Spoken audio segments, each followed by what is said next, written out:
Tito 2, são 2 versículos, só o 11 e o 12. O Naim veio, tá?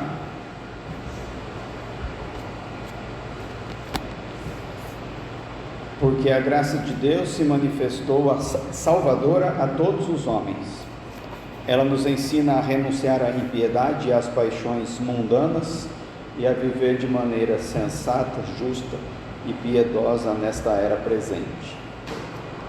É interessante esse textinho de 2 versículos, porque ele traz 2 coisas aparentemente contrárias segundo o nosso padrão normal de pensamento. Vou ler de novo, vamos ler devagar. Porque a graça de Deus se manifestou salvadora a todos os homens. A graça de Deus se manifestou salvadora a todos os homens. É coisa boa, né? A graça veio para salvar pecadores que não mereciam.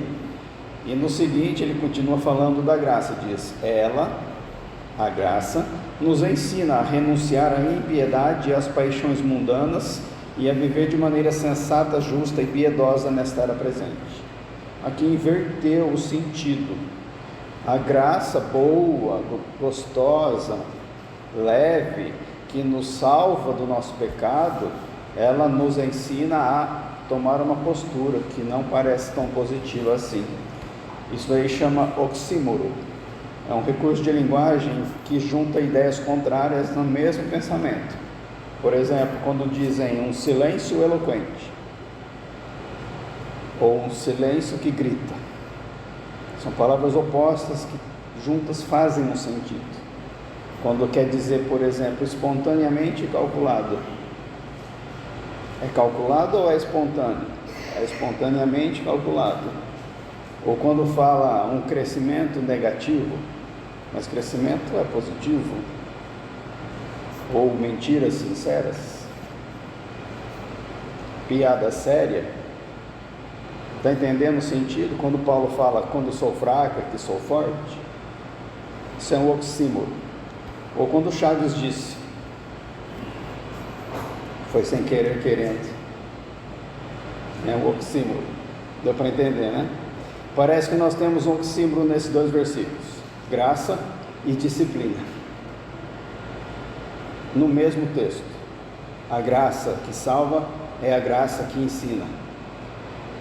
Mas nós devemos entender que esse ensino, ele tem um sentido bem voltado para ensino de filhos, por exemplo, que não é só a transmissão de conhecimento, é o ensino de um filho, feito pelos pais. Tem a ver com repressão, com correção, consolo e instrução. Não é só transmissão de conhecimento. A mesma graça que salva o ímpio do pecado e transforma ele em filho de Deus começa a trabalhar nessa vida. É nesse sentido. E usa a própria pessoa para participar desse processo. Parece meio confuso. Nós vamos entender. Essa graça que nos disciplina tem um propósito de fazer a gente viver de maneira que agrada a Deus. O nosso texto fala, maneira sensata ou disciplinada, justa e piedosa. A graça não salva só para salvar. A graça salva para disciplinar. Enquanto a disciplina tem um papel que parece humanamente pensando de repreensão, de legalismo, regras, ou regulamentos, ou punição até. Vou disciplinar meu filho. Quer dizer que ele vai receber um castigo. Esse é o pensamento padrão que a gente tem. A graça sugere a liberdade de regulamentos, de regras, uma conduta espontânea, sem muito regramento, é graça. Dá a ideia de um Deus que perdoa a gente independente do nosso pecado, que nos aceita independente do nosso pecado. Está vendo a oposição? Um é castigo, o outro é misericórdia. Um é justiça, o outro é amor. Fica bem confuso juntar os dois, mas a graça que nos salva é a graça que nos disciplina. A mesma graça. Não dois aspectos diferentes da graça, é a mesma graça que faz isso o tempo todo. Porque enquanto Deus nos salva, Ele nos disciplina, mostrando que somos pecadores. E a fé vem quando você tem a consciência de que você é pecador de nascença. Se arrepende disso e é salvo pela graça mediante essa fé.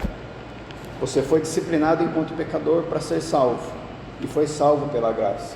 E depois de salvo, você continua sendo disciplinado para sair de uma vida ímpia e de paixões mundanas para ser mais maduro, mais salvo. Estou falando que você perdeu o céu, mas que você está desenvolvendo a sua salvação, como a palavra diz. Aparentemente são coisas opostas, mas elas não são. E se você tem esse pensamento humano, para você vai parecer conflitante, porque são entendimentos errados sobre a graça e sobre a disciplina.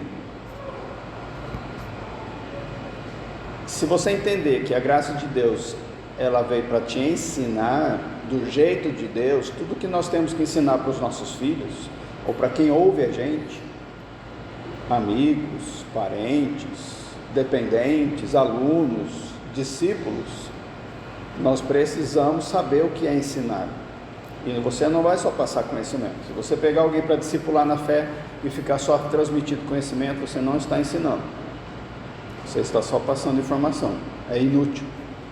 Porque o ensino envolve instrução, correção, repreensão e até castigo. E aí entra a disciplina conforme a gente pensa. Disciplina. Fui disciplinado, fui castigado. Mas esse é um aspecto da disciplina, que inclusive a graça faz. Mas nós temos que pensar que tudo é administrado com amor, porque Deus é amor, e a graça é a maior manifestação de amor que existe. A graça ensina. Então, se a graça de um Deus amoroso ensina, o ensino é no amor, para o benefício do filho. Você não vai punir o seu filho porque você não gosta dele. Você vai punir o seu filho porque você ama ele e quer o benefício dele. É tudo sim, feito no amor. Por isso que Efésios 6,4, Paulo fala, na Almeida Revista Atualizada: vós, pais, não provoqueis vossos filhos a ira, mas criai-os na disciplina e na admoestação do Senhor. Não é para você deixar o seu filho irado, para você ensinar ele na disciplina do Senhor, na admoestação, que é na exortação, no ânimo do Senhor. Tem que ter instrução, repreensão e castigo, e todos os sofrimentos que as nossas circunstâncias possam causar, para a gente ter um crescimento espiritual e um caráter piedoso. É isso que a disciplina inclui. Vou falar de novo, presta atenção. Instrução, Deus te instrui. Repreensão, Deus te repreende. Comece a se perguntar os momentos em que Ele faz isso. Se está fazendo frequentemente, tem que fazer. Você tem que passar por isso, ou você não está sendo ensinado por Deus. Ele te dá instrução, Ele te repreende, Ele te corrige. E Ele envia os sofrimentos nas circunstâncias do mundo para fazer você crescer espiritualmente e ter uma vida piedosa. Você sabe disso, que as lutas que vêm de Deus, que Ele permite chegar até você, é para você ser disciplinado. Enquanto nós, na nossa idade adulta, de 30 anos mais ou menos, abrimos mão, abandonamos a disciplina dos pais humanos, com Deus a gente permanece na disciplina dele a vida toda, porque Ele é nosso Pai Celestial, pela eternidade. Então nós somos todos alvos da graça disciplinadora de Deus o tempo todo. Abre a mente para isso e veja isso no dia a dia. A mesma graça que traz salvação vai te treinar a viver de uma maneira que agrada a Deus. Não tem a ver com regras e padrões de desempenho. Eu oro muito, então Deus não me disciplina. Eu leio bastante a Bíblia, eu vou na igreja certinho, dou o dízimo certinho, sirvo, ajudo os pobres, pago para missões, faço evangelismo na rua. Então eu estou certinho com Deus. Deus não me disciplina. Não é assim que funciona. Não é por padrão de desempenho. Disciplina de Deus não tem a ver com fazer a gente viver nas nossas atitudes e afazeres, fazendo o que a gente acha que Ele quer que a gente faça. Eu faço meu devocional todo dia de manhã, então se eu não fizer, eu posso ser disciplinado, eu posso ser punido, eu posso não ser abençoado. Não é assim. Não é por causa do seu desempenho. Deus não quer pessoas que tenham um bom desempenho, senão Ele chamaria os melhores atletas profissionais do mundo, os maiores empresários. A gente ficaria de fora. Ele chamaria os mais inteligentes, os mais sábios do mundo. Ele chamaria os mais capacitados, preparados, porque Ele quer bom desempenho. Ele quer ter um reino com as melhores pessoas do planeta. Esse seria o reino de Deus, mas Ele não faz isso.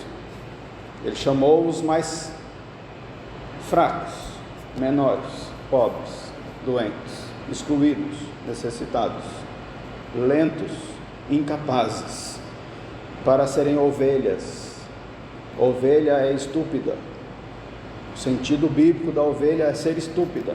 Não sabe o que fazer, não consegue se limpar, não consegue caçar, não consegue nem ficar em paz se deixar, principalmente a ovelha humana. Somos estúpidos. Se você se enxerga assim, como o pecado que está em você, como causa disso, você vai correndo para o aprisco do seu Senhor, para ser aceito e para ser disciplinado, para não ser mais assim. Dentro do aprisco do Senhor, você é uma ovelha agora, filho dele. Ovelha filha, que é disciplinada dia a dia para parar de ter, aí sim, a falta de santidade, ter santidade, para depois disso, amadurecendo em santidade, parar de praticar atos mundanos para praticar atos santos. Depois de ter maturidade, para parar de ser reflexo do mundo e ser reflexo de Deus, num progresso de amadurecimento. E a disciplina serve para isso, e é a graça que faz, no amor. Enquanto a gente pensa que as disciplinas que a gente vive falando, oração, jejum, comunhão, serviço, leitura bíblica, devocional, diário, memorização de versículos, são coisas essenciais para a nossa vida cristã. Se você colocar isso como fonte de uma vida boa, próxima de Deus, você desvirtuou o propósito das disciplinas. As disciplinas não são um meio para você ser salvo e não são um meio para você amadurecer. As pessoas falam, eu sempre escuto isso, ora mais. Está difícil, ora mais. Tem louvor que fala assim, que o louvor, o cântico, a oração fervorosa é alimento para Deus, que Deus não rejeita oração. Não conhece a Bíblia, porque o Deus da Bíblia, Ele rejeita oração. Está lá no Novo Testamento, nas cartas do fim. Vocês não têm porque não pedem. Orou, não tem, agora vai orar. E quando pedem, não recebem, porque pedem por motivos errados, para satisfazer os seus próprios prazeres. Então, se é para satisfazer prazer de qualquer tipo, até o seu prazer de ver um filho salvo, é para isso que você quer, para o seu prazer, para a sua satisfação, não recebe, porque Deus não dá glória para ninguém. Por que Ele vai ouvir uma oração humana, egoísta, para uma paixão mundana? Ele não vai fazer isso, Ele não vai concordar e ser cúmplice do nosso pecado. Não vai. Uma vez meu sogro estava com problema com a esposa, a terceira esposa, e ele veio perguntar para mim, que era discipulador dele, se ele podia orar para Deus ajudar a restaurar o casamento. Eu falei, você tem certeza que esse casamento é de Deus? Não sei, mas eu quero ficar com ela, e nós estamos em pé de guerra. Se você quiser pedir para Deus, a gente ora e pede, mesmo sem você saber se é a vontade dele. Vamos pedir. Ele quis, Nós oramos e ele ficou mais 3 meses com a moça no inferno. Não restaurou, não separou também.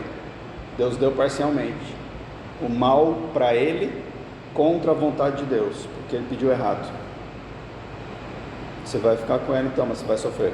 No fim separou e morreu separado, não casou mais. Aprendeu a lição. Ele falou: a partir de hoje eu só vou me relacionar de novo com uma mulher que Deus me der. Ele faleceu sem ninguém, foi fiel até a morte, porque aprendeu a lição. Orou por motivos errados, por paixões mundanas. Deus não dá. Deus é santo, Ele quer a glória.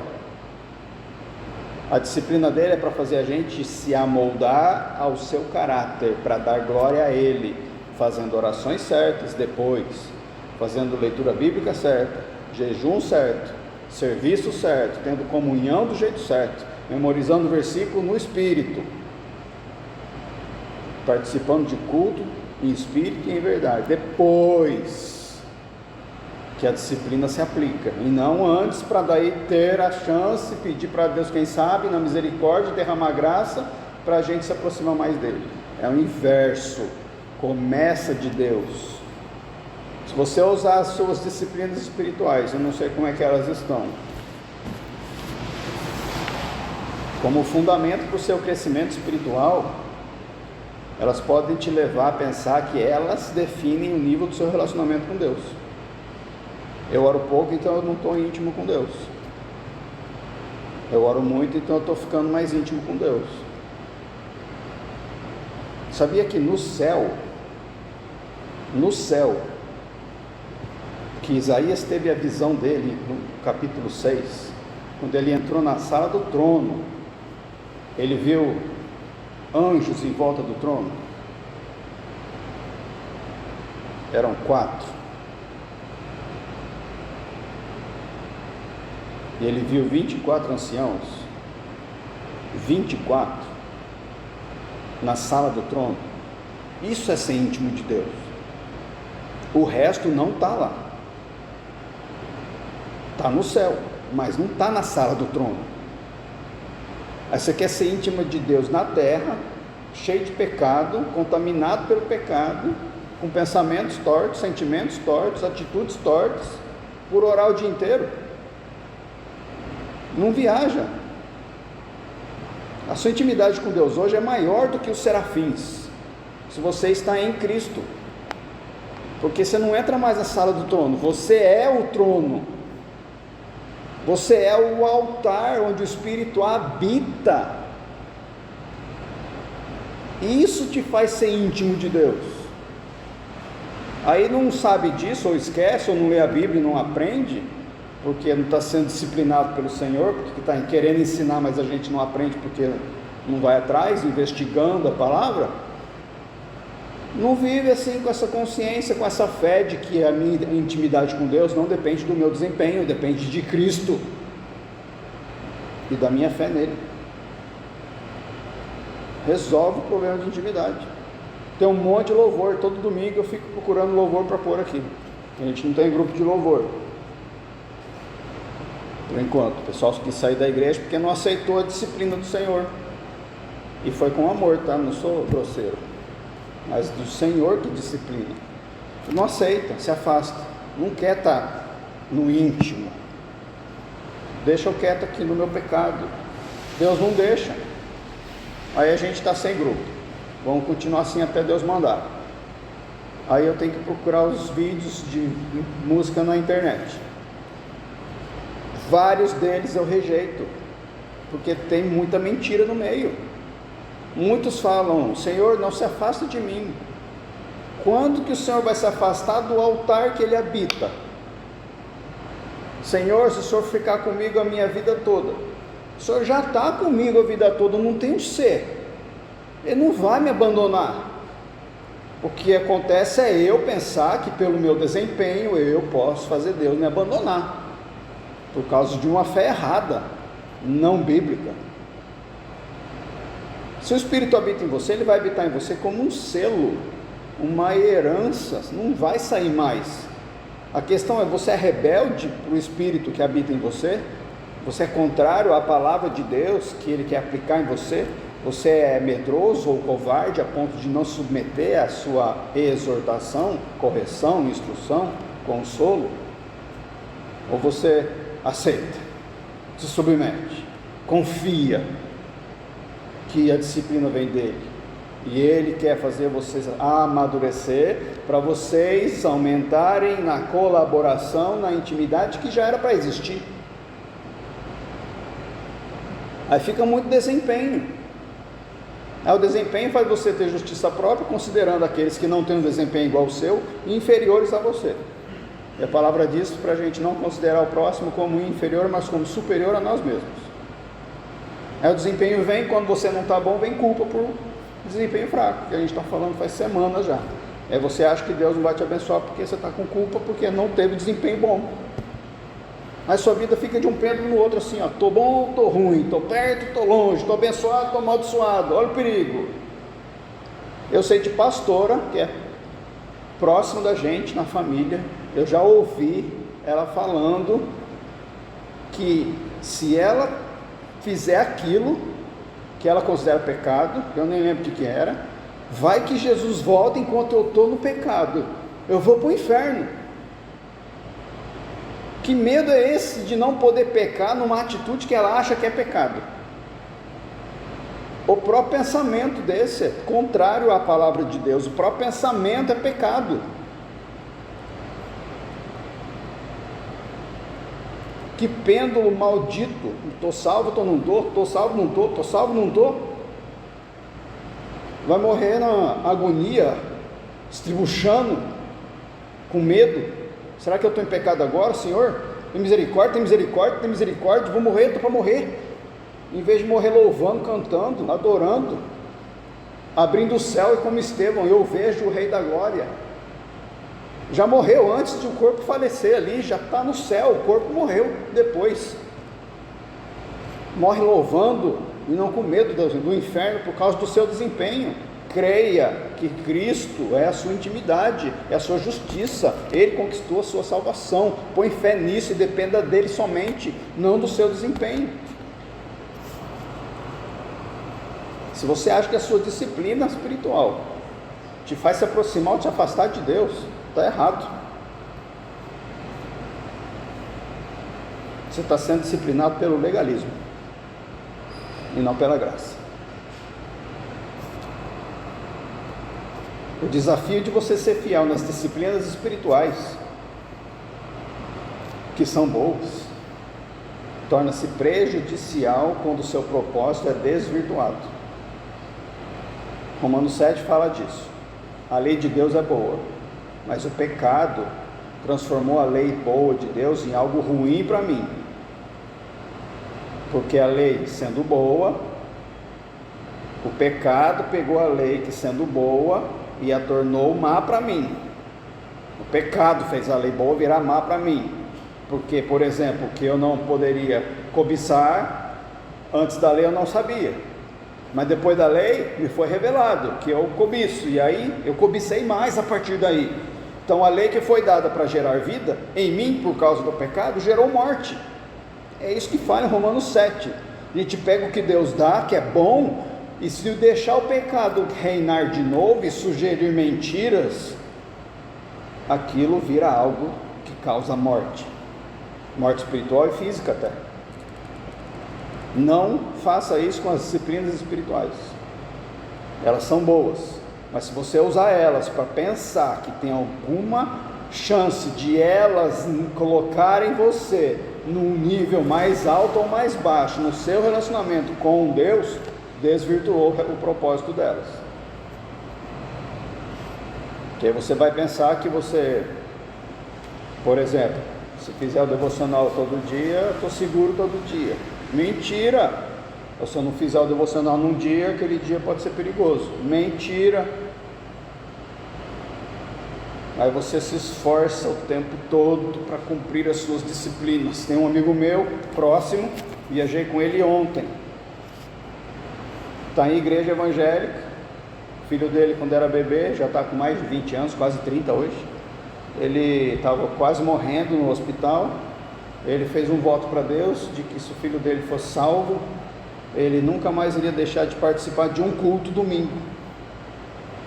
Ele se colocou em julgo de escravidão, e ele vai para cumprir o voto dele. Ele não vai para adorar a Deus.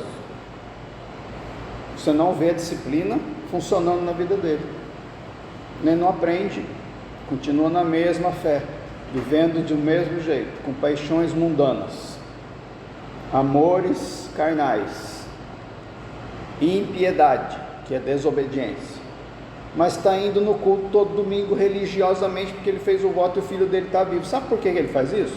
Porque ele fez um voto e o filho dele foi salvo da doença, e ele tem medo de que, se ele quebrar o voto, o filho dele morra. Isso é a religião que faz, ela escraviza a gente. Se você fizer as disciplinas espirituais religiosamente, você vai virar escravo delas, e vai viver nesse medo de: será que eu estou bom o suficiente para Deus? Não entra nessa. Nós já somos orientados pelo desempenho por natureza. A gente aceita quem nos aceita, a gente honra quem nos honra. Tem gente que aceita os filhos dependendo do desempenho do filho. Você não é meu filho, não, você não me representa, sai daqui, vai cuidar da tua vida. Nossos empregos são definidos pelo nosso desempenho. Não é um bom funcionário, não pode ficar. É um bom funcionário, vai ser promovido. Desempenho, desempenho, desempenho, desempenho, a vida inteira assim. Nós funcionamos assim, e nós levamos isso para o nosso relacionamento com Deus. Não faça isso. É difícil de quebrar essa ideia. Estou quebrando em vocês isso agora. Não faça isso. Sai desse pensamento mundano. Não é o seu desempenho que define o nível de relacionamento seu com Deus. Não é. É a fé na verdade bíblica, que Ele veio para você antes de você querer ir para Ele. Fomos salvos enquanto éramos inimigos de Deus. Fomos convertidos de inimigos para filhos. Inimigo não quer ficar perto. A gente não queria. Eu achava que crente era chato, detestava a igreja evangélica, nunca quis saber dessa Bíblia antiga, ultrapassada, até Deus vir e me encontrar e se revelar. Foi Ele que tomou a iniciativa, não o meu desempenho. Nunca é o nosso desempenho, não parte da gente, graças a Deus, porque senão seria salvação pelas obras, e não é. É pela graça, mediante a fé. Então você tem uma resposta para dar. Deus disciplina você. Qual é a sua resposta? Segunda resposta: você vai praticar a sua disciplina espiritual. Como? Qual é a sua resposta? Você vai ser disciplinado pela lei ou pela graça? Vai ser instruído por quem? Corrigido por quem? Receber ânimo de quem? As lutas que você recebe, você trata delas na lei ou na graça? Por exemplo, não dei dízimo, chegou um acidente, foi porque eu não dei dízimo, lei. Não dei dízimo, chegou um acidente, por quê? Para eu crescer na graça, e não para eu achar que foi o meu dízimo no meu desempenho que causou o acidente. Deus quer ensinar algo profundo no Evangelho, da nossa renúncia em cruz para a nossa maturidade em ressurreição.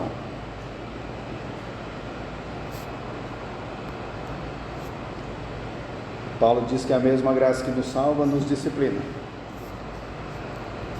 E a nossa resposta deve se basear no conhecimento de que Deus está lidando conosco na graça e não na lei. Sempre responda a todas as coisas, considerando a verdade de que Deus usa a graça dele para tratar da gente, nas coisas agradáveis ou não. É graça para o nosso benefício. Viva isso, ensine isso. A graça e a disciplina são inseparáveis. Ela não salva sem nos disciplinar. Se você não está sendo disciplinado pela graça, questione-se se você foi salvo, ou se você é teimoso e não quer participar da disciplina. Deus não vai deixar nenhum filho dele na imaturidade e nem na vida pecaminosa. Quer que você abandone a vida pecaminosa e amadureça, e Ele vai fazer isso. Filipenses 1,6. Estou convencido de que aquele que começou a boa obra em vocês vai completá-la até o dia de Cristo Jesus. Qual é a boa obra? É você ter uma casa própria, ter um carro, estar com os filhos formados, casado com a vida garantida, é você ter uma segurança previdenciária na aposentadoria, é você morrer com saúde. É essa boa obra que Deus vai fazer com todo mundo que é dele. E o missionário no campo, que é morto como mártir, que vai evangelizar índio e é comido lá por canibais. Qual foi a boa obra que Deus fez? Nessa vida aí Deus não fez a boa obra, ele morreu antes. E o meu sogro, que semeou muita doença de coração, de pulmão na sua vida e morreu por causa dela, Deus não completou a boa obra, porque ele morreu de doença antes do tempo. Qual é a boa obra que Deus vai completar em você? Está escrito aqui, Paulo está convencido de que aquele que começou a boa obra em vocês vai completá-la até o dia de Cristo Jesus. É a obra de amadurecimento, de abandono das paixões mundanas e de aumento na vida sensata ou disciplinada, justa e piedosa a Deus. Essa é a boa obra. Esse é um texto que nos encoraja primeiro. Por quê? Primeiro porque você tem que saber que o seu crescimento espiritual não recai sobre a sua iniciativa. Você não cresce mais espiritualmente, não é porque você ora pouco a Bíblia, ora pouco, lê pouco a Bíblia, faz pouco jejum. Você não cresce espiritualmente porque você está sendo disciplinado pela lei. Seja disciplinado pela graça e cresça.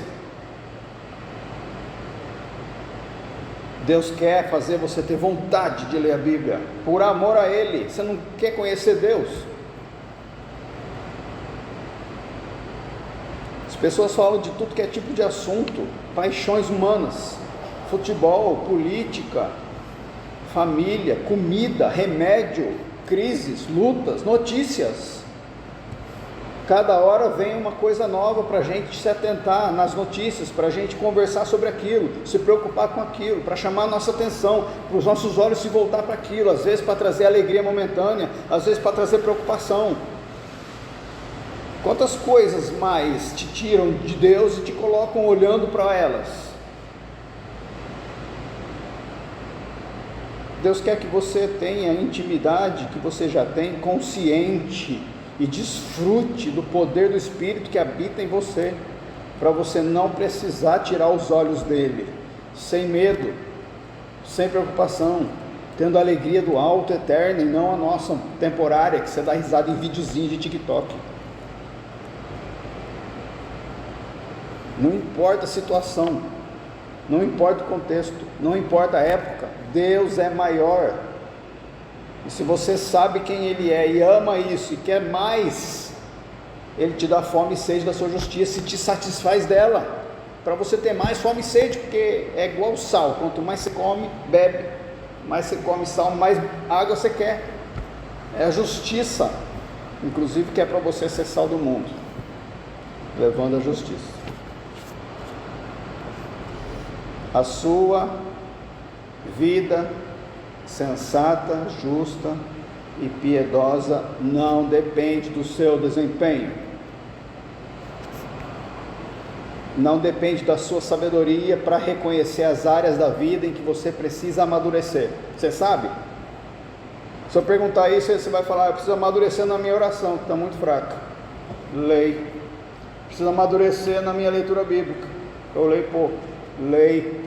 Preciso amadurecer no jejum, que eu não consigo fazer direito. Lei. Preciso amadurecer na língua, que eu fico fofocando. Lei.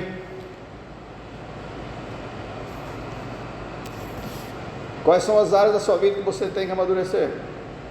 Deus sabe. O que você precisa para ler mais a Bíblia? O que você precisa para parar de fofocar? O que você precisa para orar direito? Ele vai trazer o que precisa para você, pela graça, para você ser disciplinado, ensinado, admoestado, consolado, instruído, até punido, se precisar. Ele vai providenciar no seu relacionamento com Ele. A sua maturidade não depende da sua própria iniciativa, é a iniciativa de Deus. Ele vai completar a boa obra em você. Isso é um encorajamento gigantesco para você aceitar. Aceita a disciplina de Deus. Ele quer o seu benefício. Ele quer ouvir as suas orações e responder com sim, porque você vai orar certo. Ele quer ter um relacionamento com você, de conversas, falando assim: olha, cuidado com esse pensamento, tira ele daí agora. Sim, Senhor, obrigado, estava entrando peso em mim mesmo, é o pecado se manifestando. Sim, não deixa. Relacionamento. Ah, Deus, olha essa pessoa, está doente. Ele fala: não ora por ela agora. Tá bom, Deus, então faz o que tem que ser feito, me traz para orar quando precisar. Ou ele vai falar: ora por ela agora. Ai, Deus, mas agora não tenho coragem, igual Moisés falou, manda outro. Não, abre a boca, eu fiz a boca do homem, abre que eu vou usar. Relacionamento na graça, não tem nada a ver com orar muito, orar pouco. Ele começou, e ele quer desenvolver isso. Ele quer ter filhos, e não escravos que praticam coisas religiosas. Filhos que se relacionam com seu pai, graciosamente. Mas nós temos a nossa responsabilidade de responder à sua formação. É como se você entrasse num curso de culinária, mas você não vai na aula. Você recebeu o curso, mensalidade está paga, todos até o final. Qual que é o propósito? Você ser o Masterchef. Deus pagou o seu curso de maturidade cristã.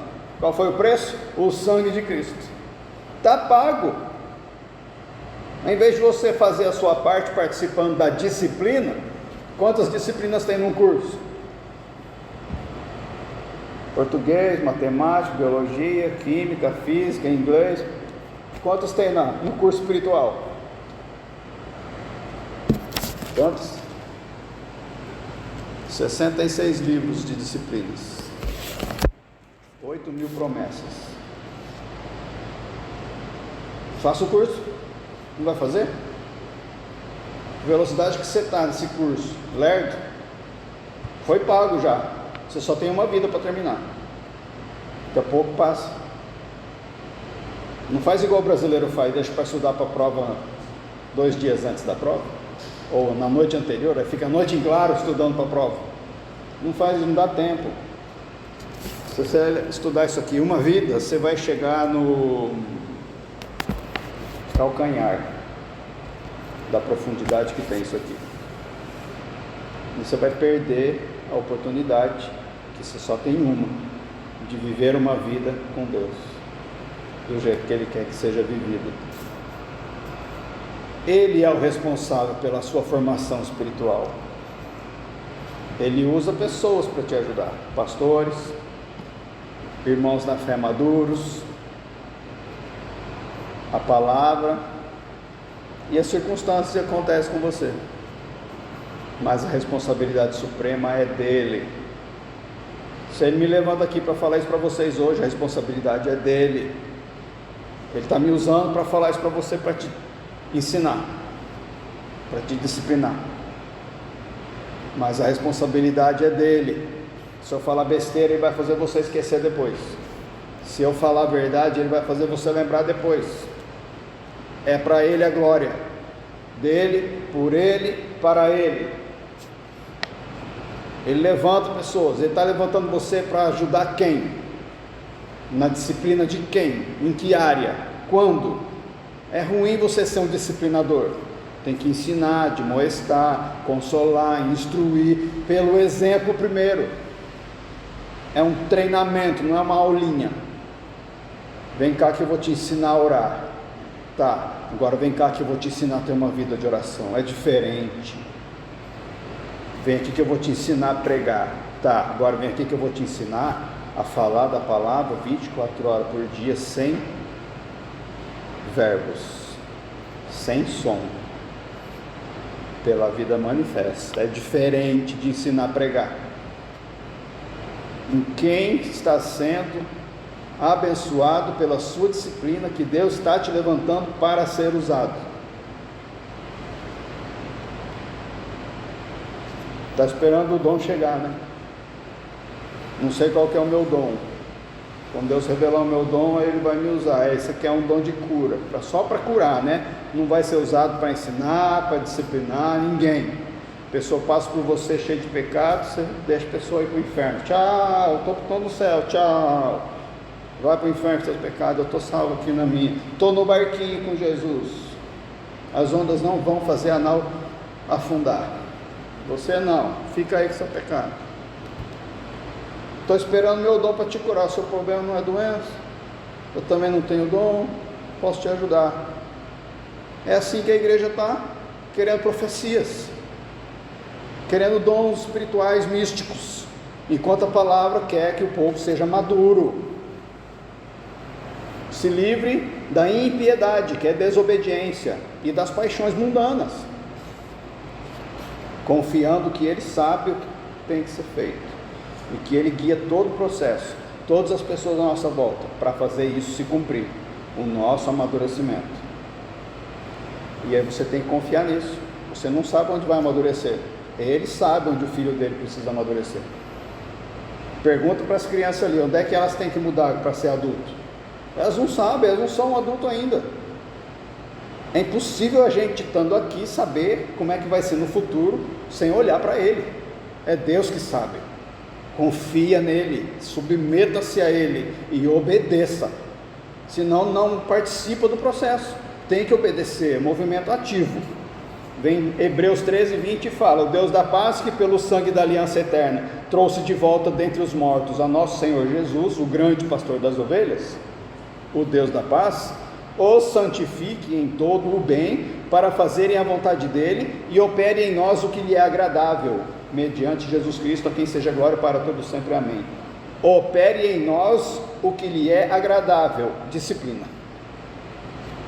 Você ora para acontecer isso? Senhor, opera em mim o que te é agradável. Ufa, é agradável para Ele, não é para nós não. Queria muito de verdade estar com dinheiro sobrando, ganhar na Mega Sena, tirar umas férias de um ano não, viajando pelo mundo, muito agradável, comendo nos melhores restaurantes, dormindo nos melhores hotéis, ver as melhores praias, ser honrado por todas as pessoas, porque eu sou rico, porque o mundo ama quem é rico. Olha que agradável. Mas não é agradável para mim, é agradável para o Senhor, e Ele quer operar isso em mim, e ainda ora para isso. Que o Deus da paz opere em nós o que lhe é agradável. Quem tem coragem de falar amém? O Senhor ouviu, glória a Deus. Depois do encorajamento, esse texto também traz uma conscientização, para você ter agora consciência. É Deus que vai te dar a consciência, é você que tem que apropriar-se dela se você quiser, porque eu não consigo te conscientizar, eu só dou o alerta. O alerta é o seguinte: olha para a igreja de hoje e coloque-se no meio dela.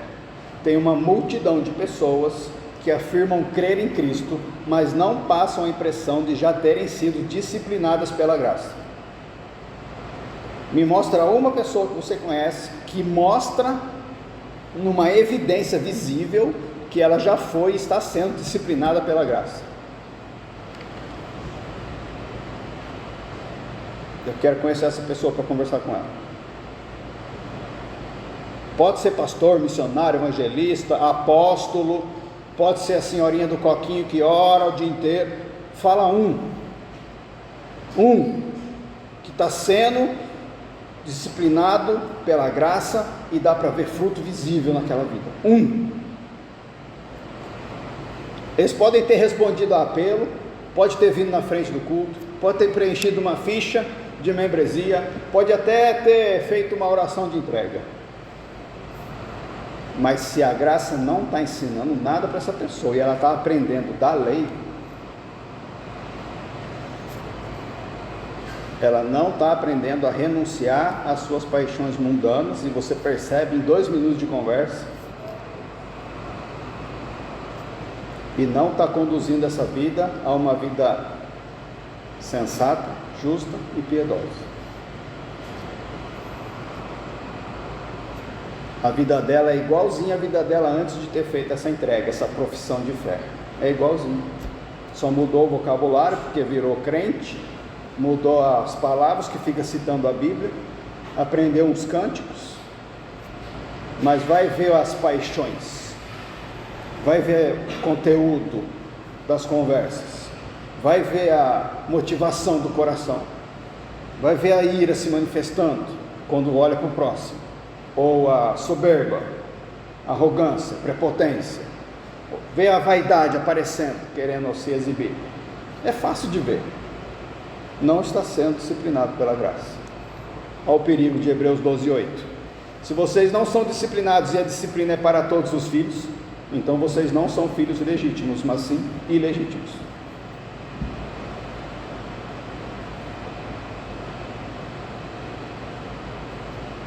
Quem não é disciplinado pode ser um filho ilegítimo.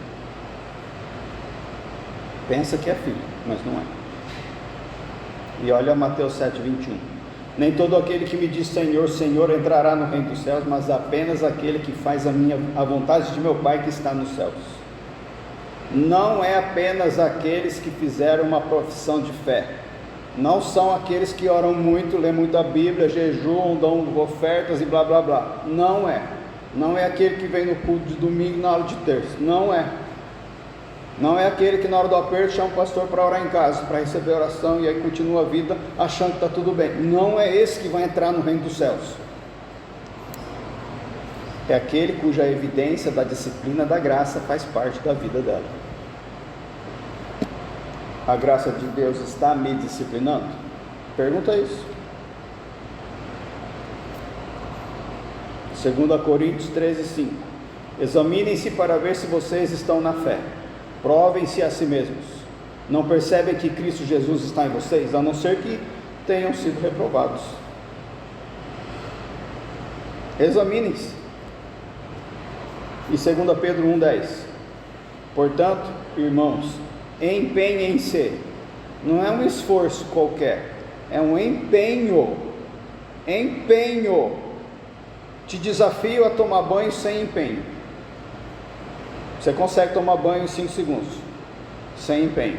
Faz isso, 1 semana para ver o que acontece. Banhos de 5 segundos, tá? Sem empenho. Ou você vai entrar e vai se empenhar. Toma banho direito. Você se empenha para isso aqui?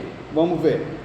Empenhem-se ainda mais. É ainda mais, hein? Já está empenhado. Ele está falando para empenhar-se mais, para consolidar o chamado e a eleição de vocês, pois se agirem dessa forma jamais tropeçarão, e assim vocês estarão ricamente providos quando entrarem no reino eterno de nosso Senhor e Salvador Jesus Cristo. Nossa, você quer riqueza? Pega essa aqui. Seja ricamente provido quando entrar no reino de Deus, fazendo o quê? Empenhando-se muito para consolidar o chamado e a eleição de vocês. E ainda tem um benefício: jamais tropeçará. Pode acontecer o que for, pode aparecer o mar fechado, pode aparecer uma pedra gigante, você não vai tropeçar, muito menos cair.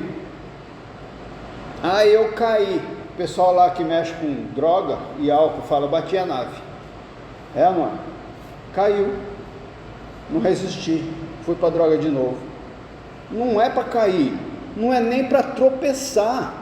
O que essas ONGs estão fazendo com eles, que não estão ensinando essa vida de amadurecimento? Estão falando para confiar em Jesus, e continua com o vício aí, lutando contra ele a vida inteira. Mentira, mentira, é para renunciar às paixões mundanas. Isso é feito por Deus, pela graça, para que ele não tenha mais essas paixões mundanas. Ah, mas é físico, mexeu com o corpo dele. Ah, então Deus não tem poder sobre o corpo. Deus não abriu o mar, não ressuscitou morto, não curou multidões de enfermos, não abraçou o leproso. Deus cura o vício da alma e o vício do corpo. Que fé é essa maldita, que fica humanamente indo atrás de coach, terapia, fazendo reunião de autoajuda o tempo todo, sem ir para a cruz, para contar com a graça disciplinadora? Fica na graça salvadora. Estou no céu, mas até morrer eu vou ser viciado, então eu não posso chegar perto. Acorda, meu, você é filho de Deus, o viciado morreu na cruz. Faz seu corpo se submeter à graça e seja curado disso logo, pelo amor, em nome de Jesus, que tem poder. E luta contra isso também, porque vai querer voltar, porque o diabo sabe da tua história. Luta, renuncia, resiste ao diabo, ele foge de você, e conta com a graça para ser curado. Levanta e leva essa luz para frente, e transforma outras vidas. Não é para falar para eles ficarem longe da biqueira, é para ele ficar longe do pecado e da identidade antiga. Evangelho, não comportamento. Renuncie-se a si mesmo, pecador, e viva na graça santa, filho de Deus. Não é renuncia droga, seu viciado, e fique longe da biqueira. Não tem nada a ver uma coisa com a outra. Aprende a viver o Evangelho. Qual é a evidência da sua morte para o reino do pecado, pela união que você tem com Cristo? Qual é a sua evidência? Que você morreu para o pecado. Qual o pecado? O que é que o diabo fica tentando te jogar e não consegue mais? Qual o pecado? Qual é a evidência? Me manda no WhatsApp particular. Quero conhecer vocês. Toda a evidência. Todos os pecados. Pelo menos um. Para eu saber que vocês são salvos. Não são filhos ilegítimos. Então tá, vou dar uma chance. Vou dar o prazo de uma semana. Até sexta. Você vai se converter até sexta, se não é convertido. Vai entrar na disciplina da graça, na palavra. Vai deixar Deus te instruir, te corrigir, te admoestar, te consolar sobre algo que Ele quer te amadurecer. E vai mostrar essa evidência na vida, na semana. E até sexta você me manda uma mensagem no WhatsApp para falar que área que é. Ou, glória a Deus, ele faz isso hoje à noite ainda. Se já está no processo. Sem pressão. A pressão é bíblica. Examine-se. É urgente. E se Jesus voltar hoje, misericórdia. A graça de Deus está atuante em você para disciplinar e educar? Ou só para fazer você ir para a igreja e resistir e babá? As disciplinas da graça não são para você mudar o comportamento. Elas são espirituais, para você mudar a sua essência. Depois o comportamento acompanha isso. Não inverte, senão vira legalista. Jesus falou lá em João 6,37, e creia nisso: todo o que o Pai me der virá a mim, e quem vier a mim eu jamais rejeitarei. Então, se você não foi para ele direito desse jeito, vai. Ele não vai rejeitar, ele está querendo. Na verdade, acho que ele está até cansado de esperar, porque a nossa igreja de hoje não está indo. Estão indo só para a salvação, não estão indo para ser disciplinados. Não quero a disciplina, não, é ruim. Nós não perseguimos a santidade e nem as evidências da disciplina de Deus para nós sermos salvos. Isso é pelas obras, se fosse. Se você buscar ser disciplinado e ser santo para ser salvo, isso seria pelas obras, e não é assim. Já falei. Por mais fraco que a sua santidade seja, ou suas disciplinas espirituais sejam, ela é o resultado de uma vida vivida na fé, em que a graça atua para que isso flua no Espírito. Não inverte. A simples profissão de fé, e se você fez isso, só uma simples profissão de fé, e nunca foi disciplinado na graça, Você pode ter uma esperança tão, mas tão frágil, que você está salva, que você está num perigo iminente de não estar.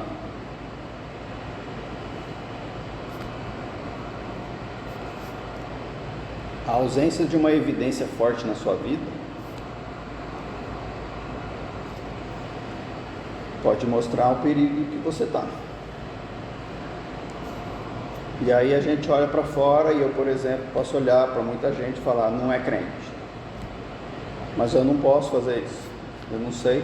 Jesus falou para a gente não separar o joio do trigo, que Ele vai separar. Mas você sabe de você. Não entre nessa fragilidade de salvação por desempenho, por causa de uma profissãozinha de fé que foi feita. Não entre nisso. Mesmo se foi batizado em igreja evangélica, não entre nisso. Tem muito pastor batizando sem a pessoa ter consciência nenhuma de pecado, e achando que o Espírito vai entrar depois e vai fazer o que tem que ser feito. Mentiu para a pessoa. A gente não pode determinar a salvação de uma pessoa, se ela é cristã ou não, mas a gente não pode ignorar, sendo ingênuo, ignorar a evidência que falta na vida dela. Não tem evidência nenhuma. Ah, mas ele está salvo. Não, peraí, não seja ingênuo desse jeito, nem com você e nem com o próximo. Se você não tem certeza, porque a pessoa não mostra evidência, ou você, primeira coisa, vai para Jesus e peça o Espírito. Se é para outra pessoa, ora para ela ir e para o Espírito entrar, convertendo ela. Se você sabe que já tem o Espírito, e aí você olha para a multidão de gente dentro da igreja de hoje, se ela está lá, você sabe que ela tem o Espírito, mas não tem a evidência, ora para Deus começar a disciplinar essa pessoa na graça. Porque é isso que está faltando para a igreja voltar a ter bom testemunho, poder mesmo do Evangelho, para fazer o reino se expandir, e não a quantidade de evangélico no mundo. O reino de Deus tem que se expandir, ele está parado. Parece que ele alcança os chamados, os escolhidos e não os chamados. Deus vem e escolhe Moisés, e aí chamou o resto. Moisés foi fiel, o resto só acompanhou, porque era chamado. Vamos, povo, vamos embora para a terra. O povo não quis entrar, porque foi chamado. Mas os escolhidos são os escolhidos. Você é chamado ou é escolhido?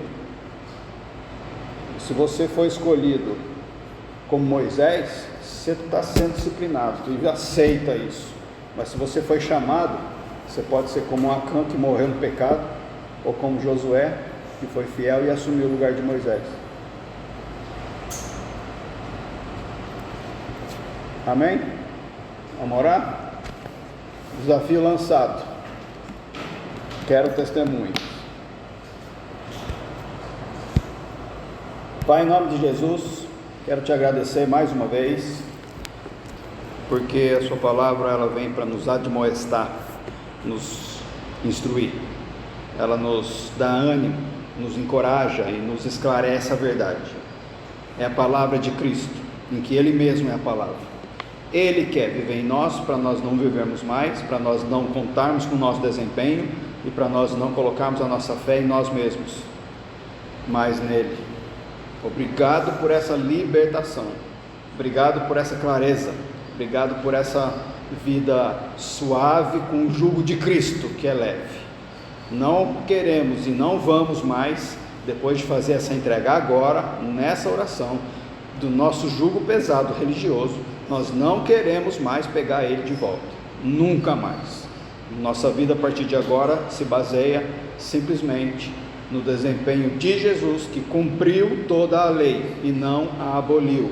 Por isso ele é capaz de continuar cumprindo ela em nós, sem o nosso esforço humano, mas com a nossa responsabilidade de acompanhar esse movimento, não permitindo que o nosso pecado atrapalhe, não permitindo que o diabo entre no meio do caminho e não permitindo que o mundo nos atraia mais uma vez. Então nós te dizemos, Senhor, que nós rejeitamos o mundo definitivamente nessa noite, que nós crucificamos a nossa carne, definitivamente essa noite, e que nós nos posicionamos contra Satanás e os seus demônios definitivamente, mais uma vez nessa noite, em nome de Jesus. Amém? O Senhor te abençoe e te guarde.